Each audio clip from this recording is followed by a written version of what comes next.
the first question I kind of was interested in asking is what you think each has contributed to the computer and technology industry, starting with you, Steve, for Bill, and vice versa. Well, you know, Bill built the first software company in the industry, and I think he built the first software company before anybody really in our industry knew what a software company was, except for these guys. And that was huge. That was really huge. And the business model that they ended up pursuing turned out to be the one that worked really well, you know, for the industry. Mm-hmm. So I think, but the biggest thing was Bill was really focused on software before almost anybody else had a clue that it was really the software. That's what I see. I mean, a lot of other things you could say, but that's the high order bit. And I think building a company is really hard, and it requires your greatest persuasive abilities to hire the best people you can and keep them at your company and keep them working, you know, doing the best work of their lives, hopefully. And Bill's been able to stay with it for all these years. So, Bill, how about the contribution of Steve and Apple? Well, first I want to clarify, I'm not fake Steve Jobs. You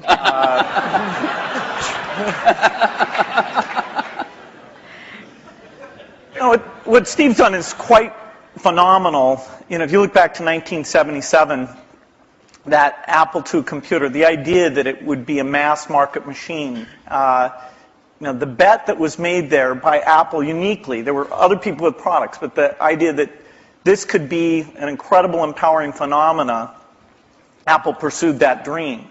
You know, then one of the most fun things we did was the Macintosh, and that was so risky. You know, people may not remember that Apple really bet the company.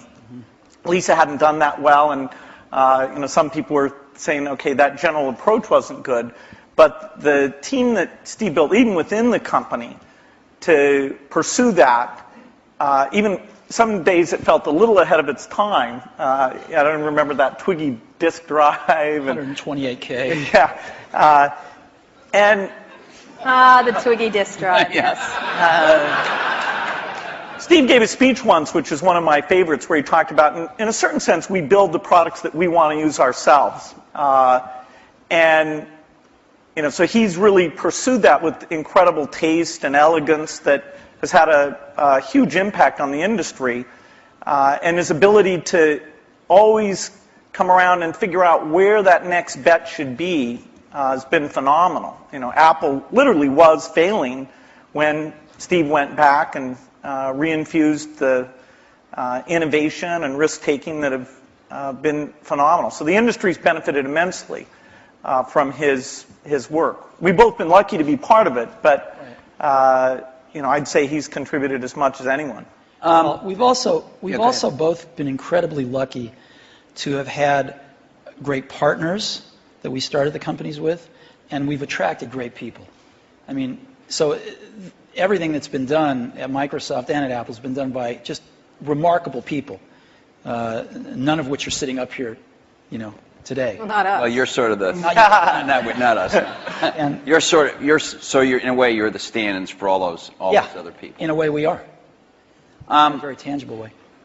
So Bill mentioned the Apple II in 1977 and 30 years ago, and there were a couple of other computers with which were aimed at the idea that average people might be able to use them. And looking back on it, a really average person might not have been able to use them by today's standards, but it certainly broadened the base of who could use computers. I actually looked at an Apple ad from 1978. It was a print ad that shows you how ancient it was, and it said thousands of people have discovered the Apple computer. Thousands of people.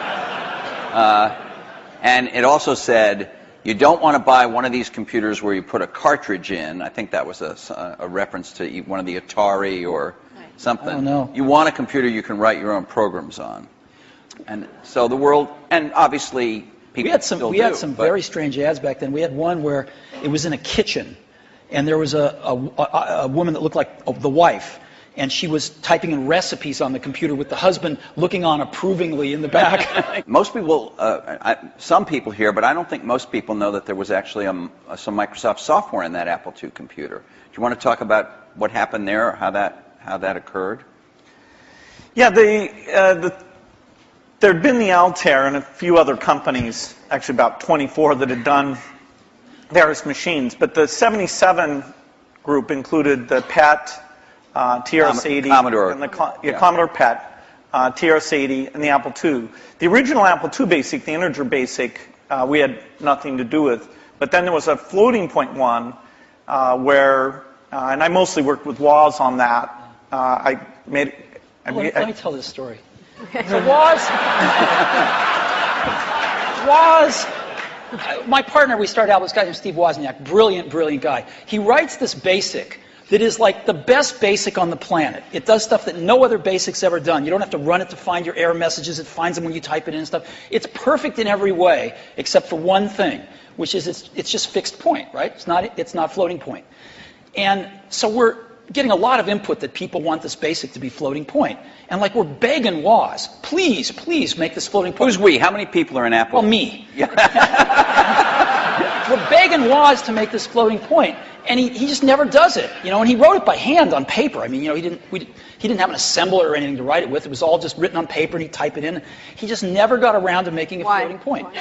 Well, this is one of the mysteries of life. I don't know, but he never did. And so, Microsoft had this very popular, really good floating point BASIC that we ended up going to them and saying, help. And how much was I think you were telling us earlier. That was $31,000. That Apple paid you for that. the floating point BASIC. And I flew out to Apple. I spent 2 days there getting the cassette. The cassette tapes were the main ways that people stored things at the time. Right. And, that was fun. I think the most fun